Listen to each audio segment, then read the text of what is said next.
राऊसाहेब, राज्याच्या राजकारणातले काही विषय आहेत. राष्ट्रीय राजकारण आपण राज्यातल्या राजकारणावर घेऊया. पुन्हा एकदा राष्ट्रवादी काँग्रेसच्या विलिनीकरणाबाबतीत अनेक मुद्दे समोर येत आहेत.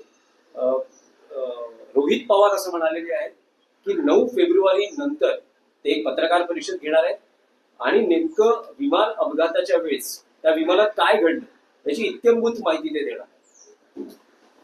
बघा, रोहित पवार हे पवार कुटुंबातले एक महत्वाचे घटक आहे. अजितदादा पवार हे त्यांचे काका आहेत. त्याच्यामुळे कुटुंबातल्या अशा प्रकारच्या व्यक्ती ज्या राजकारणामध्ये आहेत, ज्यांच्याकडे रहस्य शोधण्याची क्षमता आहे, ज्यांच्यापाशी अनेक चांगली माहिती येत असते एखाद्या घटनेमागचं पडद्याआड, त्यात रोहित पवार आहेत.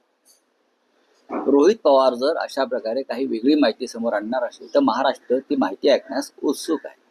मी स्वतः आपल्याला काही माहिती देण्याचा प्रयत्न केला, कारण आम्ही सगळे दादांचे प्रेमी आहोत. राजकीय मतभेद आहेत, होते, असतील, पण अजितदादा महाराष्ट्राच्या राजकारणातले कर्तबगार, कार्यक्षम, दिलखुलास आणि उमदा नेता होता. याच्याविषयी कोणाचे जोमत नाही.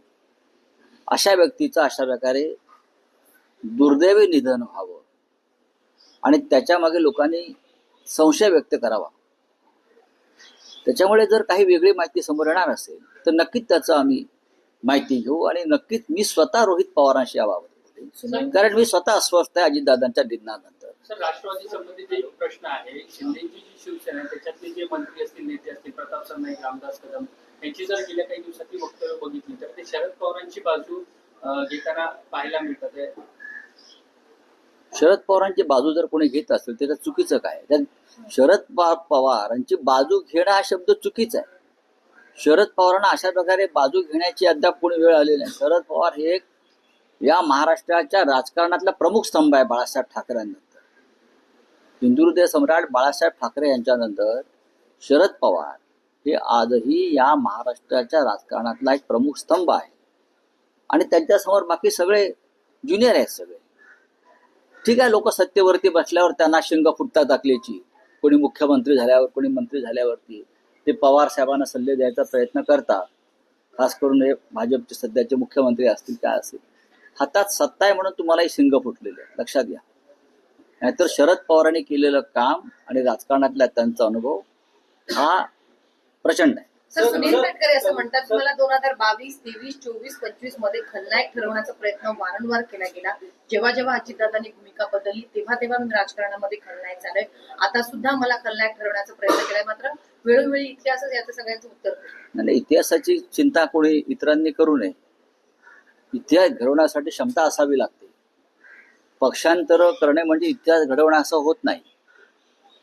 पक्षांतर करणं आणि सत्तेत सहभागी होण्यासाठी कोल्यांट्या उड्या मारणं, मी हे माझं व्यक्तिगत विधान नाही.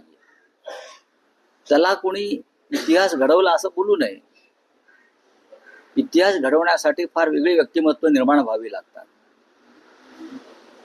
सुनील तटकरे किंवा त्यांच्या लोकांनी आत्मचिंतन केलं पाहिजे. लोक आपल्याविषयी असं का बोलतात? सर, आपण राऊतसाहेब कल्याण लोक एक फक्त एनसीपीचेच विषय, त्यानंतर केडीएमसी घेऊया. विद्या प्रतिष्ठानमध्ये गेल्या 2-3 दिवसाच्या बैठका होत्या. शरद पवार, पार्थ पवार, जय पवार, सुनेत्रा पवारांनाही शरद पवार भेटले. काही बैठकांमध्ये रोहित पवार आहेत. एकूण असं ठरतंय की बारामतीमध्ये अजितदादांचं स्मारक बनवायचं आहे, या संदर्भातली चर्चा होते. पण राष्ट्रवादी काँग्रेसची सूत्र म्हणजे विशेषतः पक्षाचा अध्यक्ष कोण असणार, पुढचं राष्ट्रवादीचं भवितव्य काय असणार, या संदर्भात गांभीर्यानं चर्चा होते. रोहित पवारांनीही काल मत व्यक्त केलेलं आहे की सुनेत्रा पवारांकडेच राष्ट्रवादी काँग्रेसची सूत्र असावी. याबद्दल पवार कुटुंबात कुठेही दुमत नाही.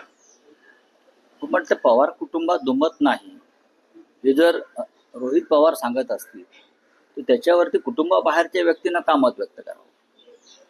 ही आनंदाची गोष्ट आहे की कुटुंब एक आहे या दुःखद प्रसंगी आणि पुढल्या घडामोडीमध्ये याचं स्वागत केलं पाहिजे की कुटुंब एक आहे. सुनेत्रा पवार आता या राज्याचं नेतृत्व करत आहे.